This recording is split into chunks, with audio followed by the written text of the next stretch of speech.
So, isa pa yung pinakamalakas na palakpak para kay Lord. Yung pinakamalakas naman, guys, may kasama sigawan!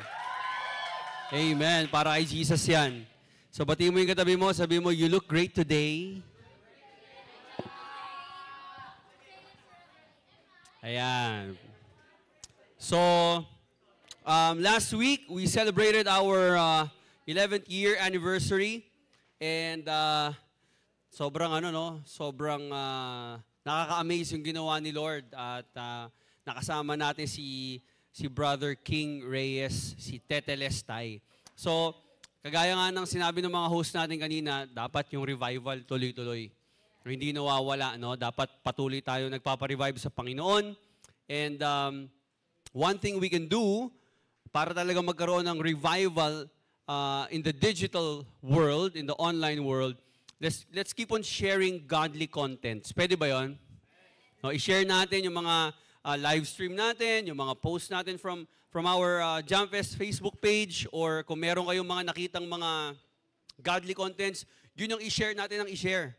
No? At ipakalat natin yung salita ng Diyos. Gamitin natin yung internet as our platform to spread the gospel.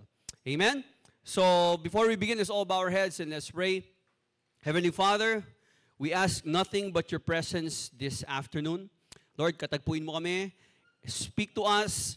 We ask, Lord God, na baguhin mo kami and i-reveal mo, Panginoon, ang iyong salita sa amin. Allow us to understand, Lord God, your word today. And Lord, samahan kami ng Holy Spirit. Itago niyo po ako sa inyong likuran. Kayo po ang makita. You must increase and I must decrease. Holy Spirit, you are my senior partner. Apart from you, I can do nothing. So, let's do the work together today, Holy Spirit. Samahan mo ako and speak to your people as I preach your word. In Jesus' mighty name we pray. Amen and amen. Sino dito yung merong, kala niyo Roblox, no? Sino dito? Okay. Sino dito? Okay. Naglalaro na. Hindi. Sino dito ang meron siyang isang bagay sa buhay niya na proud siya na meron siya nun? Yan. Sino dito? Sino dito meron nun? Okay, sige. Si Errol, halika dito. Errol, halika, dali. Errol. Halika dito, Errol. Yan. Okay, ano kaya ang meron? Curious ba kayo? Ano ba ang meron si Errol na proud siya na meron siya nun? Okay. Alam natin kagwapuan yun, given na yun, di ba? Ay, hindi. Okay, ano yun, Errol? Ano yun? Ano, yung honors. Honors! Teka lang. Dahil may honor ka, may kisses para sa'yo. Yan. May honors? Grabe, proud na proud siya. No, pinost mo ba yung sa story mo? Hindi naman. Oh. Pero proud siya na meron siyang honors sa school. Di ba? So, ano pa kaya? Sorry, wala na akong chocolate, ha? Pero ano kaya? Isa lang yan. Alvin, anong? Si Baby Oni, yes, proud na meron siyang baby on. Yes, of course. Di ba? What else? Kayo dyan? What are the things that you are proud of na meron kayo? Kuya Eli, ikaw. Buhay mo? Wow, lalim. Lalim naman nun. Ano ba? Come on, sige. Last na lang. Ano ang bagay na, Si Jesus, grabe. Yun ang sagot. Yes. At dahil, actually, tatanong ko pa lang yan, no? Pero nabanggit na nga niya, kung proud talaga tayo na meron tayong Jesus sa buhay natin, paano natin masasabing proud talaga tayo? Kasi siyempre, pagka proud ka, sinishare mo sa Facebook, sa lahat ng social media, tapos ini-story mo, di ba? Kinukwento mo, di ba? At ang laging laman ng usapan, yun, laging binabanggit yun. Ito talaga yung gusto ko, ito talaga, sobrang masaya ako kasi meron ako nito. So, you can't stop talking about that something na you're really proud of. So, if we're really proud of being a follower of Christ, talaga ba? Talaga nga bang proud tayo? Okay? Kasi kung ikukumpara natin ito sa mga bagay na pinagmamalaki natin, naipagmamalaki ba natin si Jesus kung paano natin naipagmamalaki yung mga bagay na meron tayo? Or achievements na meron tayo? Kaya nga napakahalaga na suriin natin mabuti. Are we all in for Jesus? That's the title of our message this afternoon. All in for Jesus. Everybody say, all in for Jesus. Isa pa malakas, sabihin natin, all in for Jesus. Yan. So are you all in for Jesus? Or are you just a fan of Jesus? Ikaw ba ay talagang true follower of Christ? Alam niyo po, sa panahon natin ngayon, ang ating era, ang mga tao ay sanay sa half-hearted commitment. Kahit sa friendships, sanay tayo, marami dyan. Kumbaga, hindi naman binibigay talaga yung buong puso niya. Kumbaga may problem minsan yung maraming tao sa loyalty. Okay? Sa mga goals, minsan sa Diyos, hindi rin talaga natin na ibibigay ng buo. Pero gusto ko po ipaalala sa bawat isa that Jesus does not want us to have a halfway Christianity. Kumbaga, pag sinabing halfway, medyo Christian ka lang. Ayaw ni Jesus nun. Ang gusto ni Jesus na klase ng Christianity ay yung total allegiance, total commitment. Kaya po sa Matthew 10, verse 32 to 39, si Jesus ay kinakausap niya ang kanyang mga disciples bago niya i-send out, bago niya bigyan ng instructions, bago niya sila utusan na humayo at ipangaral ang gospel, ang patungkol sa kingdom of God. Hindi niya sinugarcoat ang discipleship. Okay? Hindi niya pinaganda. Talagang inexpose niya at sinabi niya ang katotohanan. At napakabigat ng binanggit ni Jesus dito. Ang sabi niya, this will divide families. Following Christ will cost you. At minsan, magkakagalit-galit kayo kahit ng inyong mga magulang, kapatid, kamag-anak, kaibigan. It will cost you. But in losing your life for me, you will find true life. According to Pastor John MacArthur, sabi niya, Jesus never hid the hard truth that following Him costs everything. Hindi tinago ni Jesus yon. Lahat ng mga nag-desire na sumunod kay Jesus, laging sinasabi ni Jesus, sigurado ka ba? Is that your final answer? Kasi following me is not a bed of roses. Hindi to laging smooth. Meron itong demands. True discipleship means a willingness to lose even your life to gain eternal life. Yun ang ibig sabihin ng pagsunod kay Jesus. It means losing everything, even yourself. And we say we are a follower of Christ. Or are we really a follower? So ito pong pag-aaral natin this afternoon is not about an easy faith. It's about real faith. At para sa atin, young people, young adults, this is a moment for us to decide. Will we live for Christ publicly or magtatago tayo? Magiging bold and courageous ba tayo sa pagiging Kristiyano natin? O medyo-medyo lang? Or medyo mag-blend in lang ako ng konti. Ayoko masyadong makita ng mga classmates ko, ng friends ko, na Christian na talaga ako. Ayokong magmukhang die-hard fan ni Christ kasi nakakahiya. Baka pagtawanan nila ako na lagi ako nasa church. Or hindi nila ako magsasalita. And sometimes, this is the worst thing that we do. We deny Christ by our silence. When we don't speak, when we don't talk about Christ at nananatili tayong tahimik, especially when there's an opportunity to talk about Jesus, then we are simply denying Him. So hindi mo man ginaya si Peter na, hindi ko kilala si Christ, hindi ako connected dyan kay Jesus. Hindi ka man ganon kagaya ni Peter, but when you keep silent, when you don't talk about Christ, you're already denying Him. So, kung talagang all-in ka para kay Jesus, what does it really mean to be all-in for Jesus? Ano nga ba ang ibig sabihin na all-in ako? Na lahat, itataya ko na lahat, ibibigay ko na lahat, isusuko ko na lahat, pati pato, pati panabla. Ganon. Ano ibig sabihin nun? Na lahat ibibigay ko para kay Christ. Now let's read our scripture this afternoon. Go to Matthew 10, beginning with verse 32.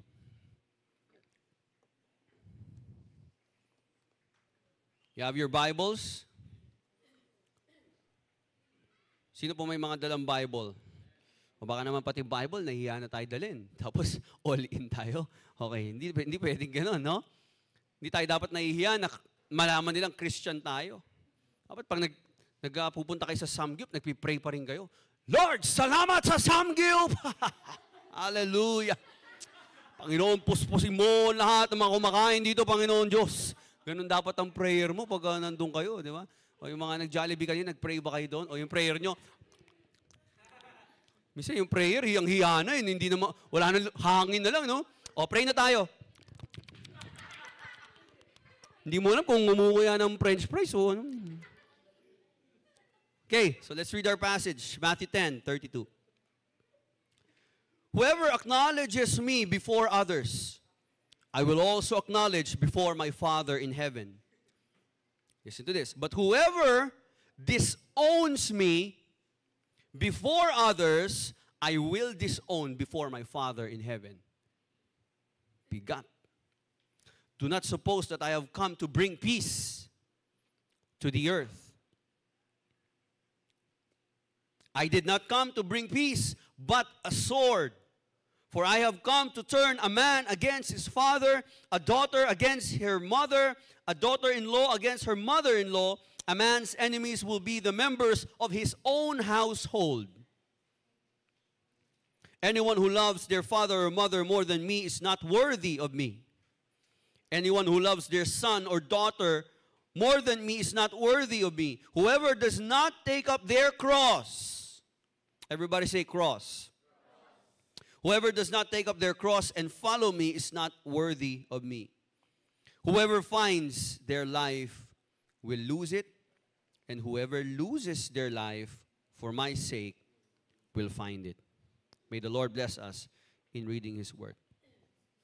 So in this text, si Jesus po ay nagbigay ng marka ng isang all-in na disciple.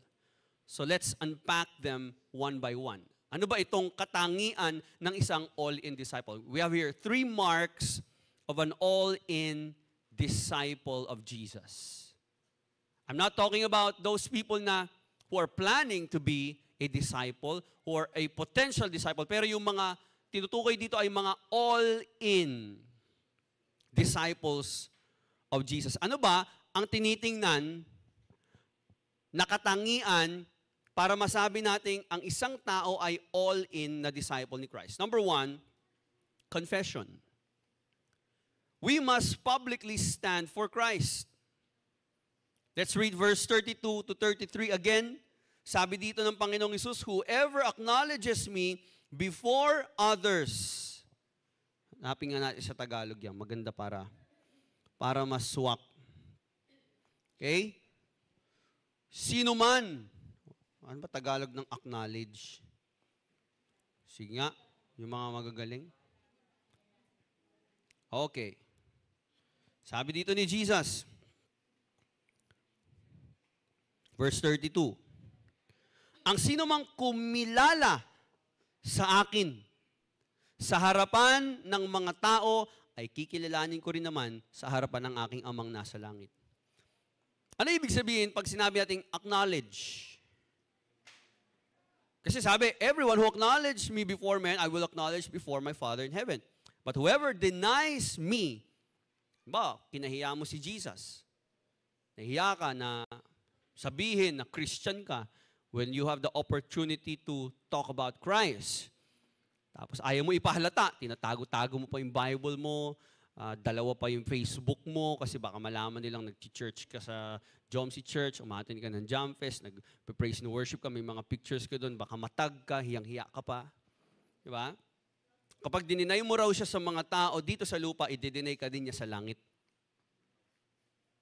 Ano ibig sabihin ng acknowledge? To acknowledge Jesus means to identify with Him. Meaning, ito ay ginagawa natin out loud. Kung paanong tayo nung panahon ng lalo na yung mga Gen Z o yung iba pang mga tawag dyan, mga young people, they're into politics nung time ng botohan, di ba? Grabe may mga kanya-kanyang frame sa di ba? Sa kanilang mga display picture. Nothing wrong with that, di ba? I support ganyan, hashtag blah blah blah, anything. Diba? No to this one, no to this. Iboto si ganito, iboto si ganyan. We post, we share a lot of pictures, we talk about them. Nakiki-comment tayo doon. Di ba? So, either ikaw ay DDS or ikaw ay Dilawan or ano ba tawag nila doon? Kay Lenny ka or kay Marcos or whatsoever. So, yun ang ibig sabihin ng to acknowledge. It means to identify with them. Ibig sabihin, proud ka at sinasabi mong, uy, kakampi ako nito, kasama ako nito, connected ako sa kanya, associated ako sa kanya. At hindi ka nahihiya. That's what it means to acknowledge Christ. Sinasabi mo ito ng publicly, malakas at pinagsisigawan mo ito ng walang kahihiyan. Romans chapter 10 verse 9, sabi dyan, basahin natin, Romans chapter 10 verse 9, sabay-sabay tayo. 1, 2, 3, go. 10. Romans 10:9. Yan, okay. Ready? Read. That if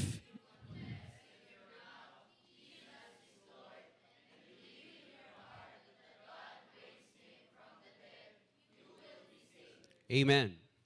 So, that's what it means. You confess it with your mouth.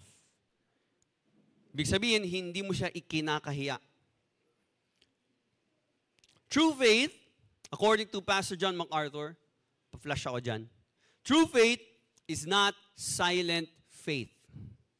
If your faith, sabi niya, if your faith doesn't confess Christ before men, it's not saving faith at all. Paki-flash nga ulit, nandiyan ba? Yan. Ang tunay daw po na pananampalataya ay hindi tahimik.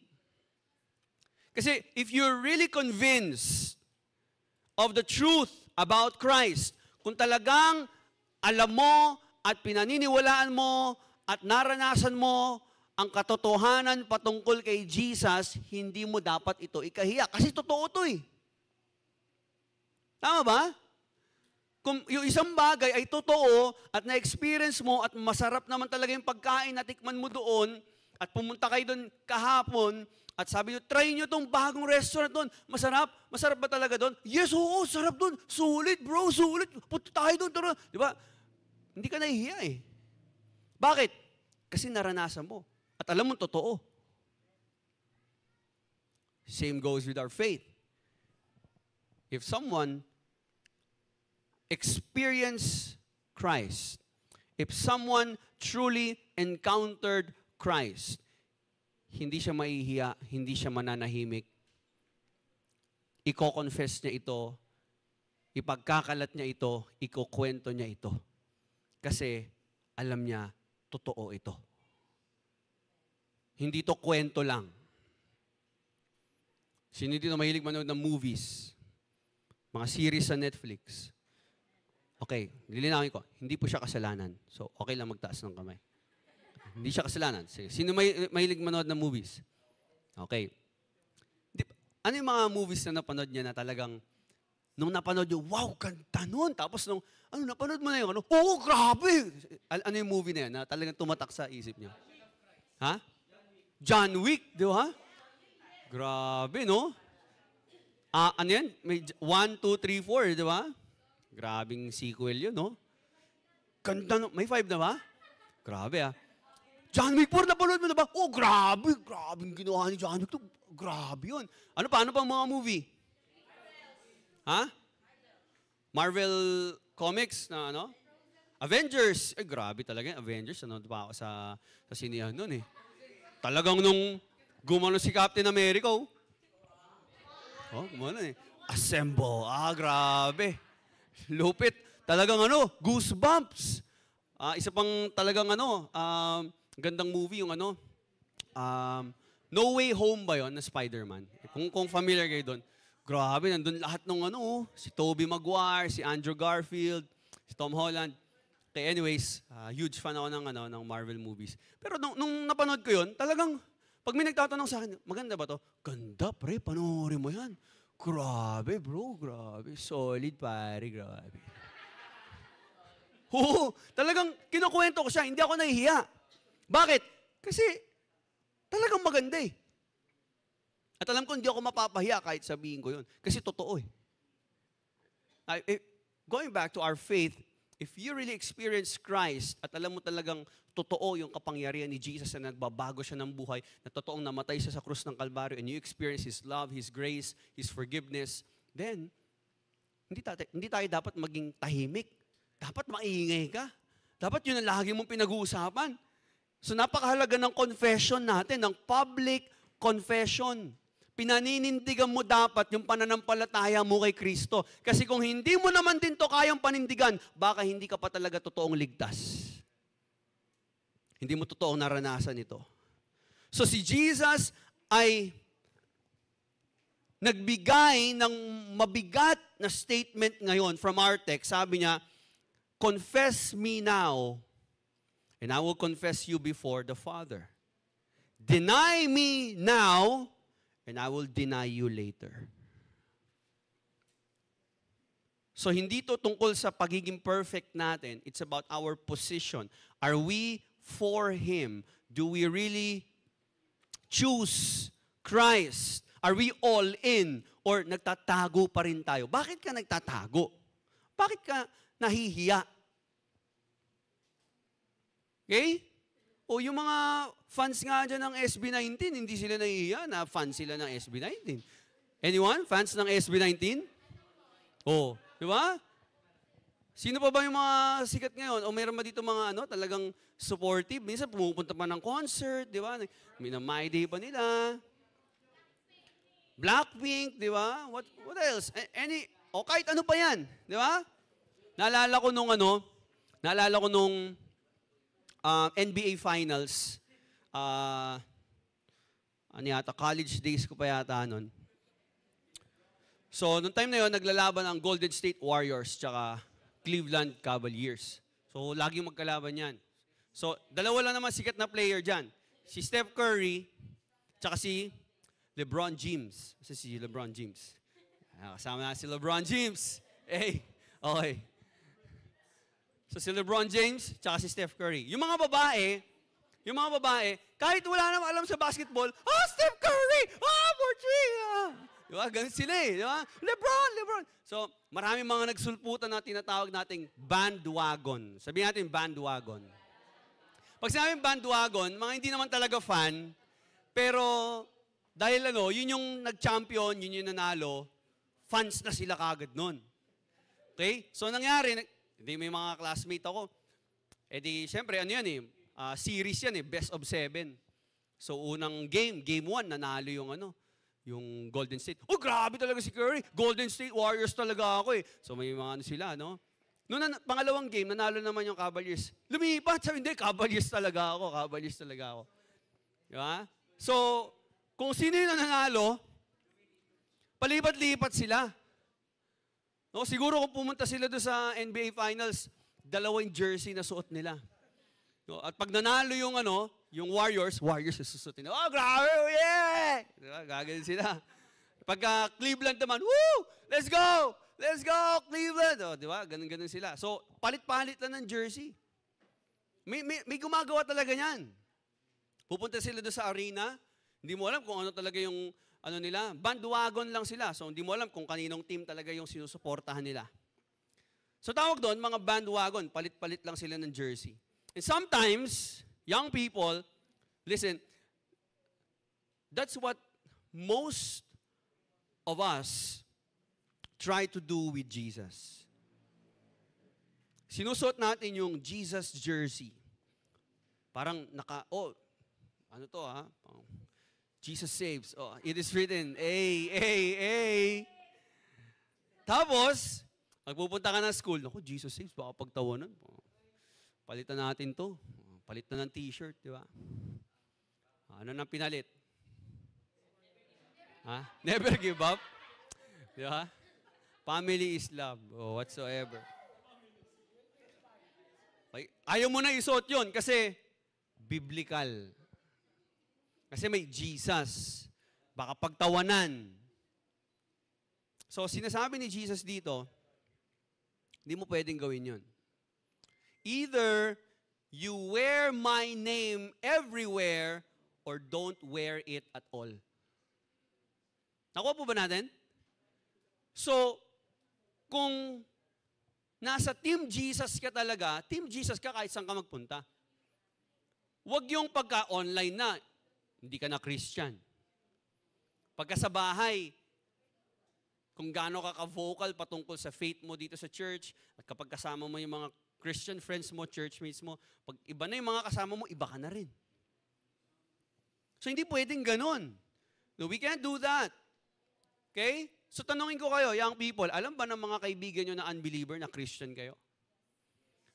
Kinukwento nyo ba sa kanila kung ano yung nararanasan nyo? Do you talk about Jesus openly? And kapag dumarating sa time that people mock our faith, nakikipaglaban ka rin ba sa social media, sa comment section? Di ba? Kasi nung inaatake nila yung favorite mo na politician, grabe kang makadepensa di ba? Apologist ka eh. Pero no si Jesus na inaatake, hindi, respeto lang. Di mo man lang maipaglaban si Kristo. Hiyang-hiya ka mag-share kapag medyo nagkakaroon na ng division. Nahahati na sa dalawang stance, sa dalawang viewpoints. Yung society, yung mga tao, yung mga netizens, dalawa na ang stand nila. If you remember, si guest speaker natin, si Tete Lestay, hindi yun. Mas mahal pa si Tete Lestay kaysa kay Jesus. Oh. Joke lang. Okay. So, si Tete Lestay, it is finished naman yun eh. So, kalaban ng it is written. It is finished. It is finished. It is written. Okay. Anyways, going back. Si Tete Lestay, alam nyo, nung nagkaroon ng incident sa pag-murder kay Charlie Kirk, gumawa siya ng video doon, di ba? At during that time, ako, syempre, ano yun eh? Injustice yun eh. Murder yun, talagang mali yun. So ako, sinare ko yung mga, grabe, pray for Charlie Kirk's family, pray for Kirk family, parang rest in God's presence, ganun, blah, blah, blah. So yung buong internet, buong social media, nagpakita ng simpatya doon sa nangyari, sa pamilya ni Charlie Kirk, at kay Charlie Kirk din. Ang dami nalungkot. Tapos, parang biglang may mga nababasa akong comments. Kung kilala nyo si Cheska Kramer, nakita ko, nag-post siya about kay Charlie Kirk kasi Christian din sila. May mga nag-comment, kamag-anak mo? Kakilala mo? Alam niyo yun? Familiar ba kayo sa mga ganong comments? But parang affected masyado, ganyan. So, sabi ko, pati ba naman dito may mga hate, ganyan, or everything? So, na-divide ang mga tao sa dalawang opinion. Mga kontra sa nangyari, para sa sinasabi nila, deserve lang ni Charlie yan, okay lang na namatay siya. Iba naman, syempre, nalulungkot sa nangyari, lalo kung kapwa Kristiyano natin. Si Tete Lestay, gumawa siya ng video, and what happened? Inulan siya ng pambabatikos. Basers. Ayun na sila. Naglitawan na sila. Di ba? Andiyan na, ang dami ng mga hate comments. Yung classmate ko rin, meron siyang meron siyang meron siyang mga kasama sa school before. Sa school pa lang, college days pa lang, close na sila. And then, nag-share lang siya ng tungkol kay Charlie Kirk. Pinapakita niya lang yung kanyang kalungkutan, yung kanyang pagkontra doon sa nangyaring injustice at pagpatay kay Charlie Kirk. Biglang, yung mga kasama niya na matagal niya nang kakilala, pambira, pinagtulungan siya. Kinuyog siya doon sa shared post niya, sa comment section. Binasa ko, grabe. Sabi ko, ano nangyayari sa mga to? Pinatay yung tao, tapos parang ang saya-saya nila. Bakit ganun? Bakit ganun na ang tindi ng hatred nila? Dahil ba Christian si Charlie Kirk at Christian tayo? So paano kung ikaw, Kristiyano, dumarating na sa punto na pinagtatawanan, kinukutya, minamalit na ang pananampalataya mo kay Kristo? Ano ang gagawin mo? Mananahimik na lang ako? Or paninindigan ko to? Kasi ito ang katotohanan. Alin ka doon sa dalawa? Young people, our generation today is very bold sa kanilang mga statements.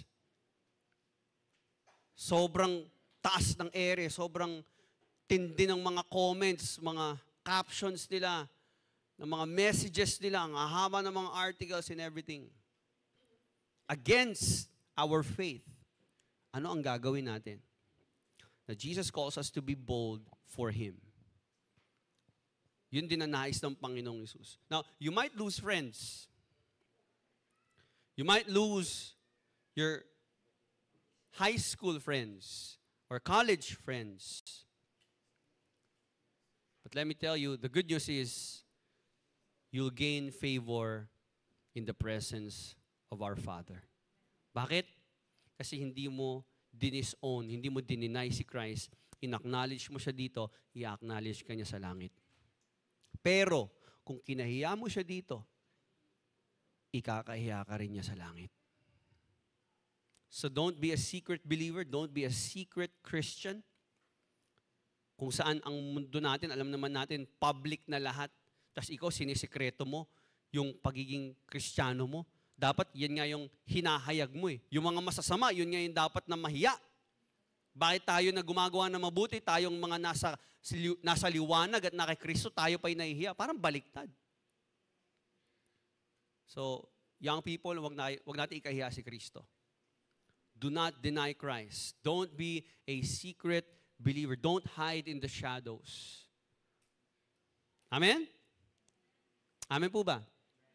So are you an all-in Christian? Are you an all-in disciple? So take a look at your confession. Are you publicly standing for Christ? Number 2, loyalty. Loyalty. We need to love Christ above all. Sabi ng verse 34, sa Tagalog, huwag ninyong isiping na parito ako upang magdala ng kapayapaan sa lupa. Ha? Wait lang. Parang may mali. Oh, di ba? Parang pag binasa mo yun, huwag niyong isipin na parito ako para magdala ng kapayapaan sa lupa. I did not come to bring peace but a sword. Ha? Di ba siya ang Prince of Peace? Ba't ngayon sabi ni Jesus, do not suppose that I have come to bring peace to the earth. I did not come to bring peace but a sword. Ano pa? Sabi ng 35, maganda sa Tagalog, Naparito ako upang paglabanin ang anak na lalaki at ang kanyang ama. Ha? Si Jesus ba to? Ang anak na babae at ang kanyang ina, at ang manugang na babae at ang kanyang biyanang babae, at ang magiging kaaway ng isang tao ay kanya na ring mismong mga kasambahay. Ang umiibig sa kanyang ama o ina ng higit sa akin ay hindi karapat-dapat sa akin. Ang umiibig sa kanyang anak ng higit sa akin ay hindi karapat-dapat sa akin. So, medyo shocking yung mga bara ni Jesus. time. Di ba siya yung Prince of Peace? Pero bakit sabi niya, I did not come to bring peace? Anong ibig sabihin ni Jesus dito? Hindi ito literal na sword.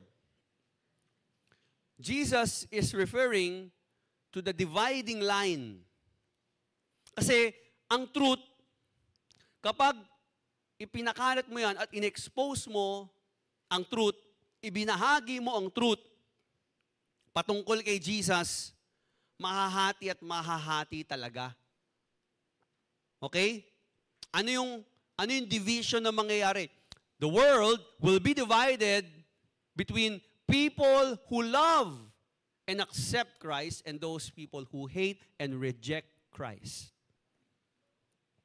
And sometimes, hindi natin maiwasan, that can be your family members, your friends, your loved ones.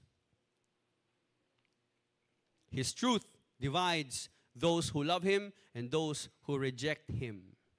So ito ay isang dividing line.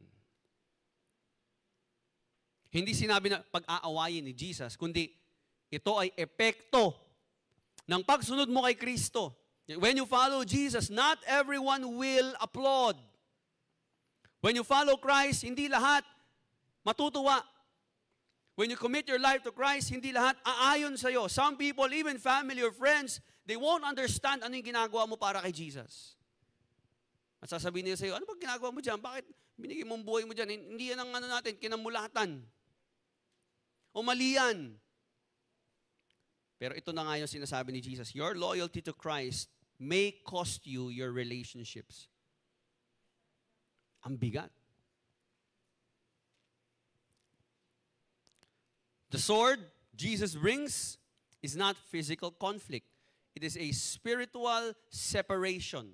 Pinaghihiwalay ng Diyos, dinidivide ng Diyos ang mga taong nananampalataya at mga taong walang pananampalataya. Sino yun? Ikaw yun. Meron ka bang kamag-anak, magulang, na wala pang pananampalataya sa Diyos? O, meron na kayo kaagad spiritual separation. Iba gusto nila, iba gusto mo, ibang desire mo, ibang desire nila. Sometimes it can be a parent or a relative na hindi naiintindihan ng faith mo. A friend na sinasabi, masyado ka namang ano, saan mo siniseryoso yung church nyo? Hindi tayo nakakapag-catch up.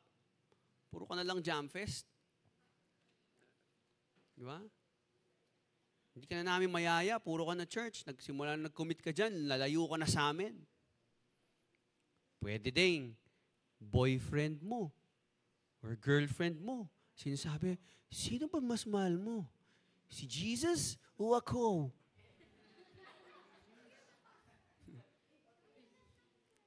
Sino ba talagang mahal mo? Minsan, yung babae naman, di ba? On fire, di ba? On fire yung isang young people, tapos nakakilala sa isang unbeliever.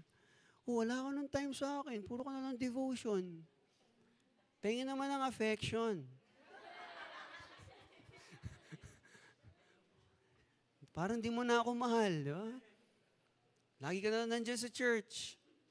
Samantalang nung single ka, wala namang ganun. Ngayon, si Jesus, pinagseselosan. Ipako kaya kita sa krus. Oh, di ba ano na yon? Sword na yon? Di ba nagkaroon na ng division? Nahahati ka na? Di ba parang ano na, parang, sino? Hindi mo na alam. Di ba? Hindi mo na alam sinong mahal mo talaga, sinong paglilingkuran mo. Kasi, again, either you love Christ more than anything, more than anyone, or don't love Him at all. Ba, bigat. Kung mamahalin mo si Kristo, kailangan siya ang pinakamahal mo sa lahat. Kung hindi rin lang naman, si Jesus ang pinakamahal mo sa lahat, magmahal ka na lang ng iba.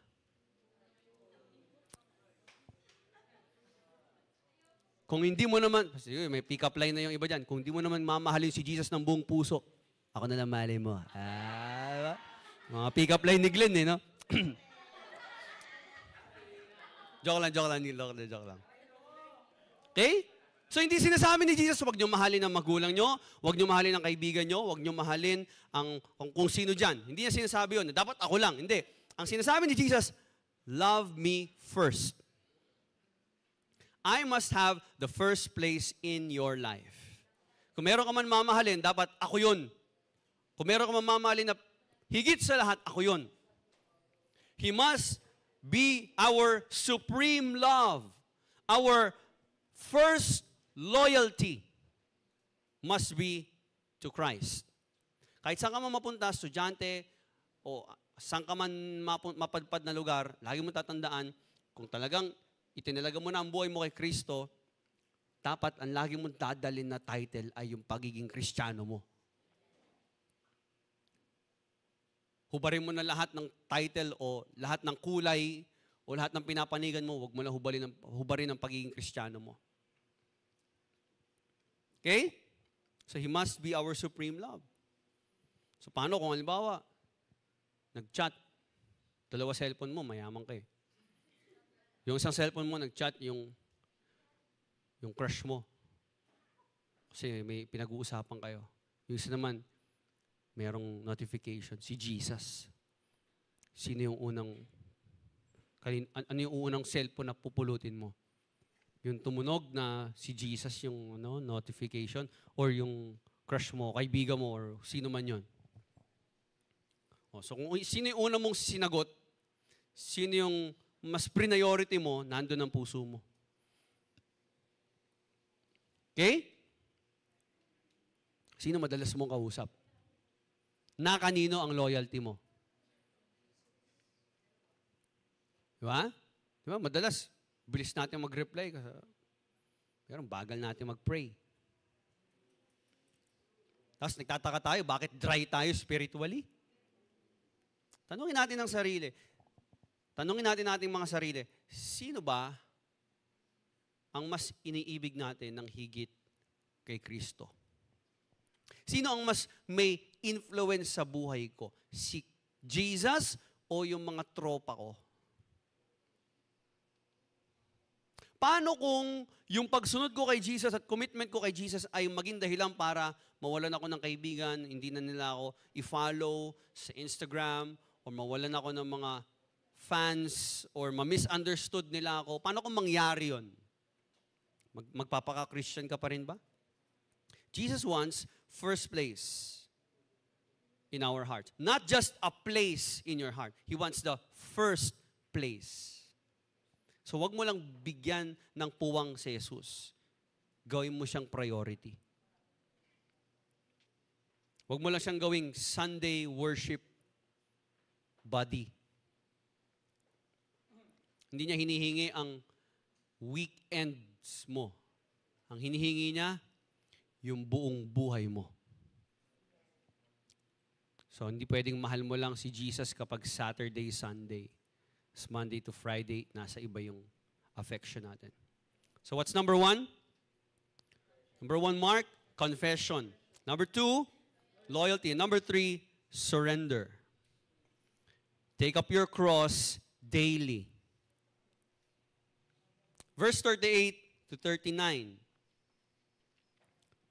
Whoever does not take up their cross and follow me is not worthy of me. Whoever finds their life will lose it, and whoever loses their life for my sake will find it. Sa panahon ni Jesus, alam nyo ba, ang cross ay sumisimbolo, hindi ito isang kwintas o kagaya ng suot ko from Alajeros. Baka naman. May bayad to. Okay? So, hindi ito, tawag nito, pendant, ano ba ito? Pendant. Hindi ito pendant lang or pang-design lang. Noon, nung panahon ni Jesus, kasi ngayon, ang cross parang, wow, salvation, love, forgiveness, hope. Nung panahon ni Jesus, kapag nakakita sila ng cross, ang pumapasok sa isip nila ay kamatayan. The cross was an instrument of death. Ito ay ginagamit upang patayin ang mga worst criminals during their time. Kaya pag sinabing, take up your cross, it means you are walking on the way to your tomb. Okay? Pag sinabing, pasanin mo ang iyong krus, it means you are walking to die. Kapag ang isang tao may pinapasan ng krus, ibig sabihin, malapit na siyang mamatay o ipapako siya doon. So Jesus is saying, if you're going to follow me, you have to die to yourself. That means your pride, your comfort, your dreams, your control, your desires, anything na nagsasatisfy sa'yo bukod kay Jesus, you need to die to yourself.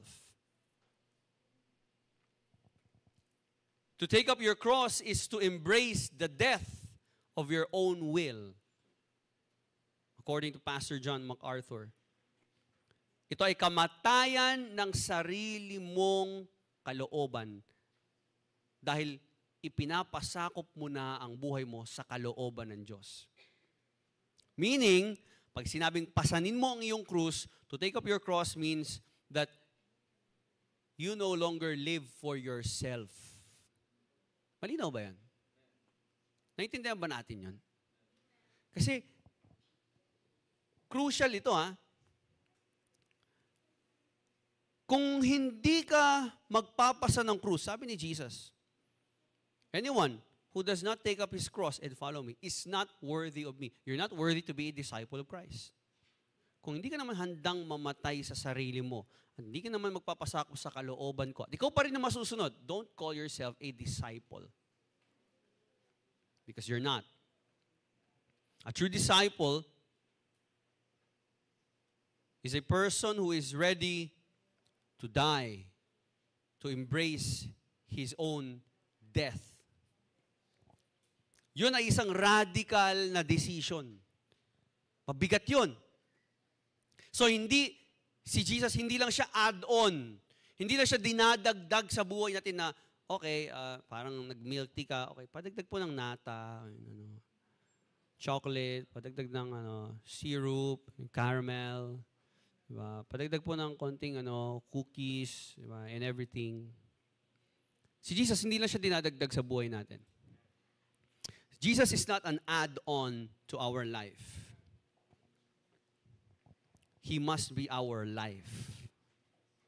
So, ano ibig sabihin kapag Pastor, papasanin ko ng aking krus?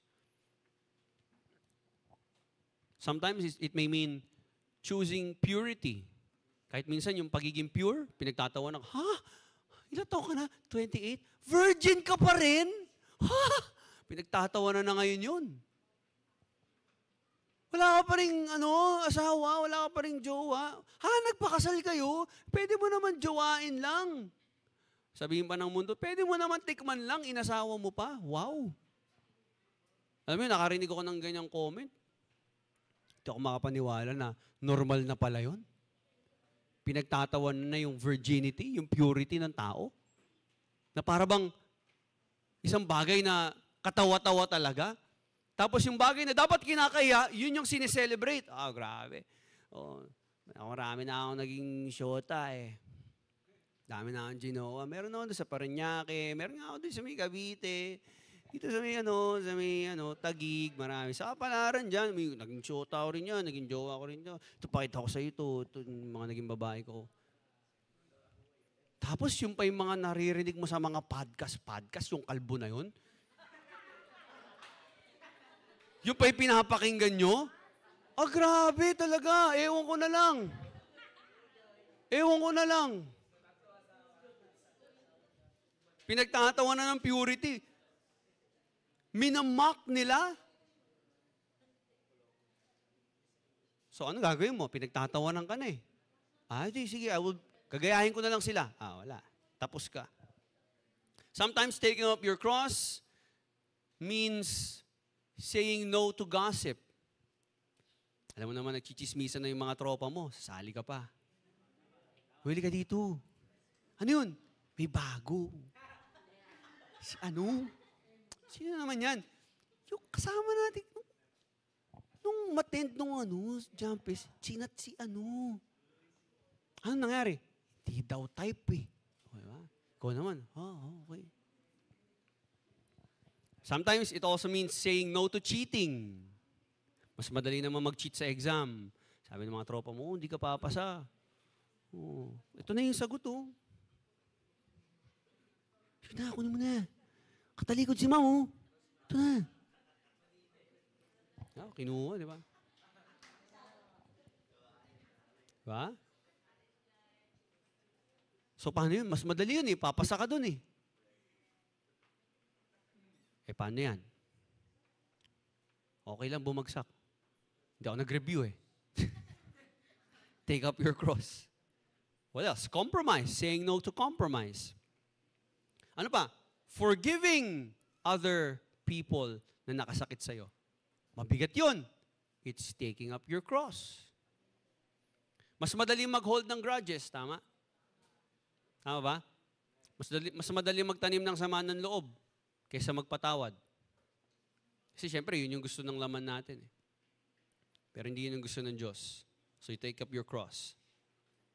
Sometimes, it means prioritizing Jesus over sports, over mobile games, grades, social approval. Diba?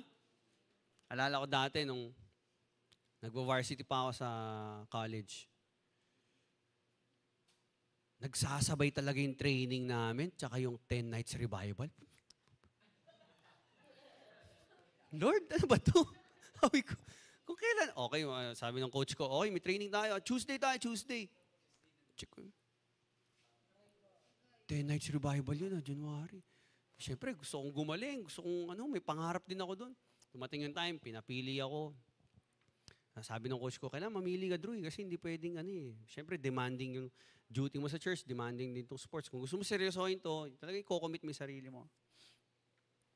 So, to make the long story short, siyempre, wala ako dito, nandun ako, di ba? So, pinili ko yung calling ko, and sabi ko kay Lord, sige Lord, susurrender ko na yun. Cross ko yun, bigat yun. Sakit yun. Diba? O meron ba sa buhay natin na mga bagay na kailangan natin i-give up para mabigyan natin ng priority at loyalty ang Diyos? Are there anything in our life that we need to surrender? To make way for Jesus? Para maging all-in tayo? So, yun yung paradox ng Christianity. You might lose temporary things, but you will gain eternal life. Maraming mga bagay sa mundo na mga temporary lang naman na po pwedeng mawala sa iyo ngayon. Ano yun? Kasikatan. Siyempre, pag Christian ngayon, ang hirap sumikat pag Christian. Wala nang pinagtatawanan na tayo ngayon. But you'll gain purpose. Sometimes you'll lose control, but you'll gain peace. You lose yourself, but you'll gain Christ. So yun ang paradox ng Christianity. You need to lose in order to win. You need to die in order to live. You need to surrender in order to conquer. Nakuha po ba natin? Ulitin ko, you need to lose everything in order to gain eternity. You need to die to yourself in order to live for Christ.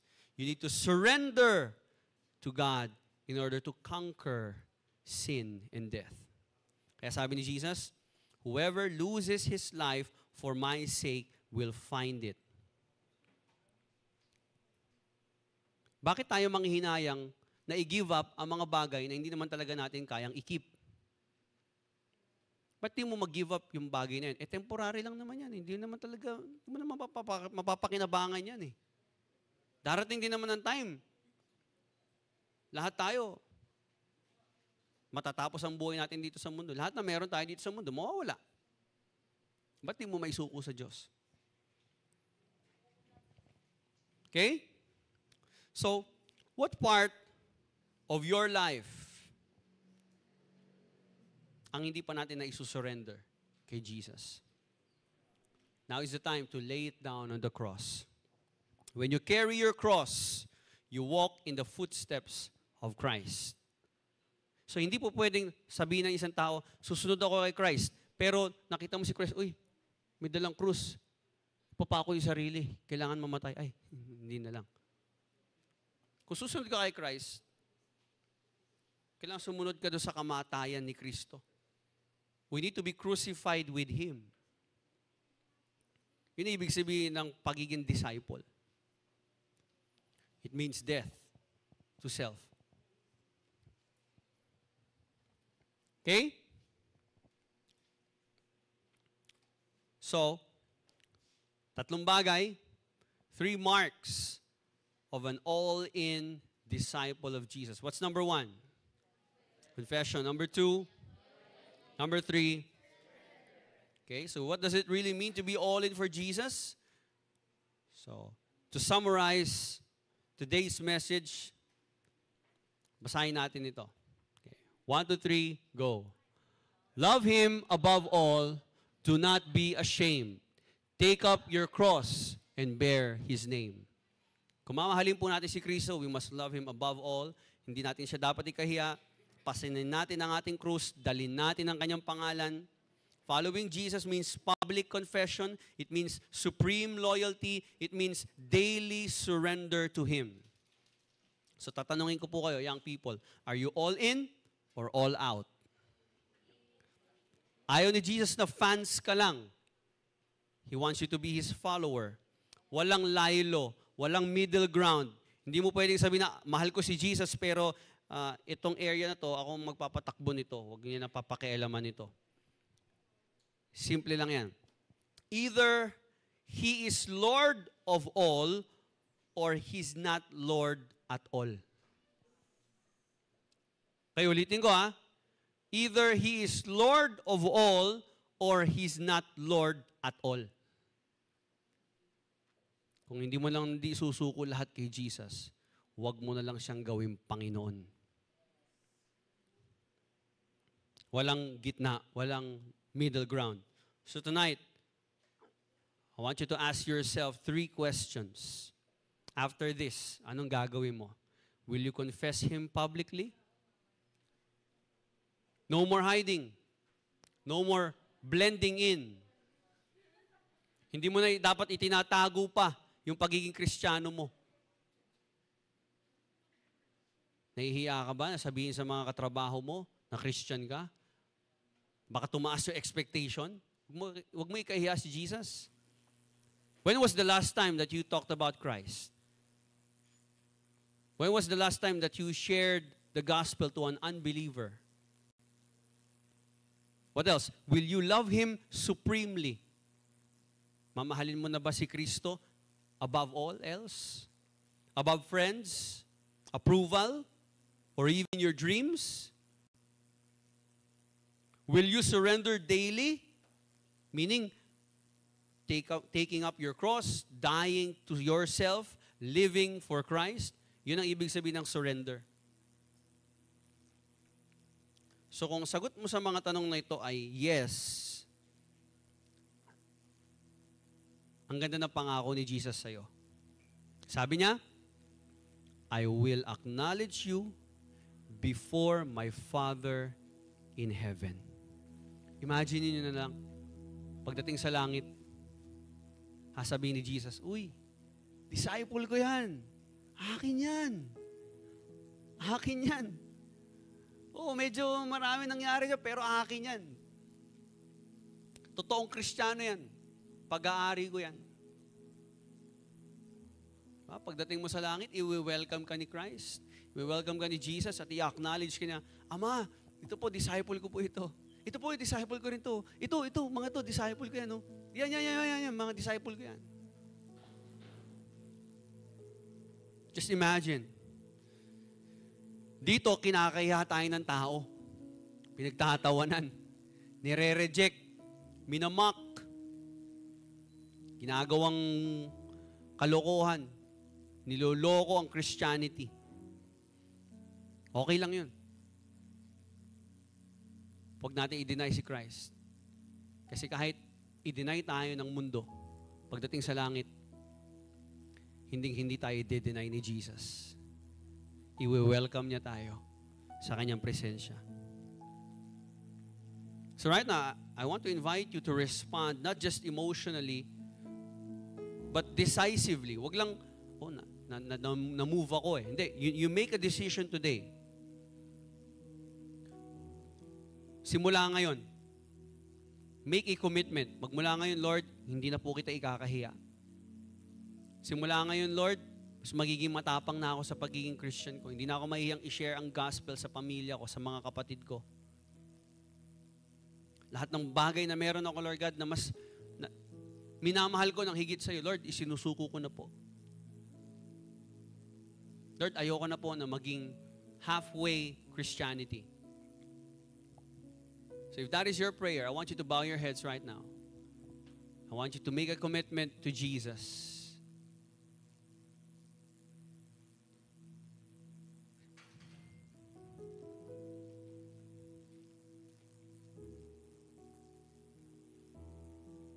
So make a commitment to Christ right now. Repeat after me. Sabi mo, Jesus Christ, my Lord and Savior, I confess you as my Savior and my King. Ibinibigay ko po ang aking loyalty sa iyo above all else. Magmula ngayon, papasanin ko ang aking krus. Ano man ang kapalit nito, masunod lang kita. Sa iyo na po ang aking buhay. I'm all in for you. Ako na lang mananalangin. Father God, you heard the prayers of these young people. We know, Lord God, that there's no great reward. There's no greater reward than being in your presence, being with you in heaven for eternity. Nawa, Panginoon, hindi po namin ipagpalit ang mga bagay na temporary sa mga bagay na pang-eternal. Help us, Lord God, to truly commit our life to you, to be all in for Jesus. Thank you, Lord, for tonight's message. I know na patuloy mong kinakausap ang bawat isa. Bigyan mo kami ng tapang na ipangalandakan ang ginawa ng Panginoong Hesus sa aming buhay. Bigyan mo kami, Panginoon, ng boldness, ng courage to speak the truth of the gospel to all the people, Lord God, na nakakasalamuha namin. Our families, our friends, our loved ones. Because, Lord, we don't want to be a half-hearted Christian anymore. Salamat, Panginoon. To you all the glory, honor, and praises. In Jesus' name we pray. And all the disciples of Christ say, Amen and amen. God bless you.